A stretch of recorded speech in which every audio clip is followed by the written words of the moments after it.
lot of people who work for Silicon Valley companies, the rank and file programmers and coders and computer scientists and engineers, I think that they're much more kind of Democrat, maybe centrist, liberal Democrats, progressive. I think that's a huge part of who they are. I think the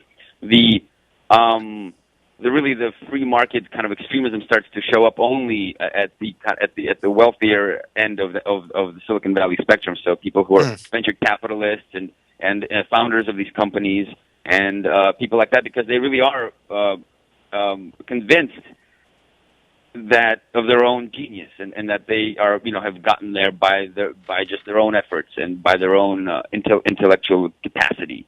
And well, and what bothers me about this is I used to, I started out many years ago as a tech guy myself, and I mean, a lot of their products, just from a design point of view, are kind of crappy. Facebook is a stupid idea that was stolen and then executed terribly, and even with all its wealth and power, continues to be executed terribly. And they think, how do these guys convince themselves that they're geniuses?